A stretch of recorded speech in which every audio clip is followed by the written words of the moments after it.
আসসালামু আলাইকুম। আমার প্রাণপ্রিয় ভাই বোন বন্ধু বান্ধবীরা কেমন আছেন? আশা করছি ভালোই আছেন আল্লাহর রহমতে। আমরাও ভালো আছি আল্লাহর রহমতে। আজ আমি আলু ঘাঁটি করব।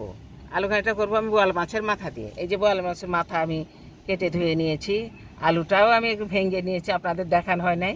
প্রথমে আমি আলুটাকে সিদ্ধ করে ভুল করে ভেঙে নিয়েছি আপনাদের দেখানোর পূর্বেই। তো এটা রান্নার পূর্বে আবার আমাকে পানি দিয়ে পাতলা করে নিতে হবে। তো এই আলু ঘাঁটিটা রান্না করতে আমার লাগছে পেঁয়াজ কুচি, আদা বাটা, রসুন বাটা, জিরা বাটা, হলুদ গুঁড়া, স্বাদ মতো লবণ, গুঁড়া মরিচ, গুঁড়া ধনিয়া, তারপর রাঁধুনি পাতা। রাঁধুনি পাতাটা আমার ফ্রিজে ছিল, রাঁধুনি পাতা এমনি নর্মাল ফ্রিজে থাকছে না। তো সেই জন্য আমি ওই রাঁধুনি পাতাটাকে আমি সিদ্ধ করে রেখেছিলাম কয়েকদিন আগে। ঘাঁটিতে দেওয়া খুব জরুরি, সেই জন্য। আরও লাগছে তেল, রান্নার তেল।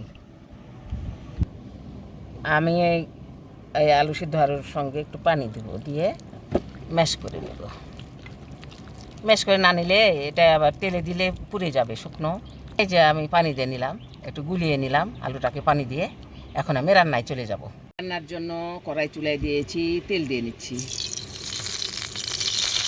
পেঁয়াজ কুচি দিয়ে নিলাম, আস্ত জিরা তেজপাতা দিলাম।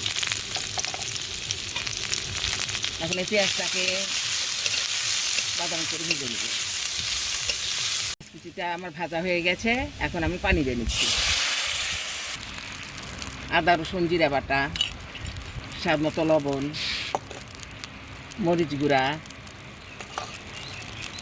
ধনিয়া গুঁড়া, হলুদ গুঁড়া। আমার কষানো হয়ে গেছে, ঘন হয়ে গেছে। এখন আমি মাছের মাথাটা দিয়ে নিচ্ছি।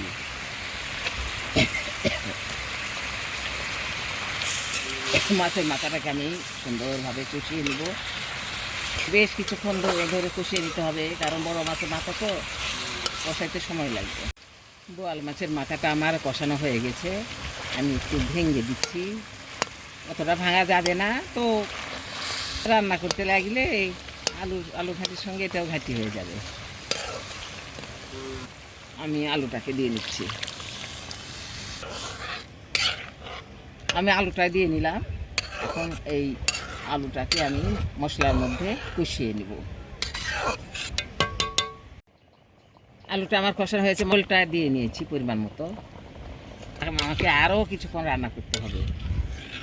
বোয়ালের মাছের মাথা দিয়ে আলু ঘাঁটিটা আমার হয়ে গেছে। সব কিছুকে আমি এখন নামিয়ে নিব। এই যে আলু ঘাঁটি আমার হয়ে গেছে, মুড়ি ঘন্ট।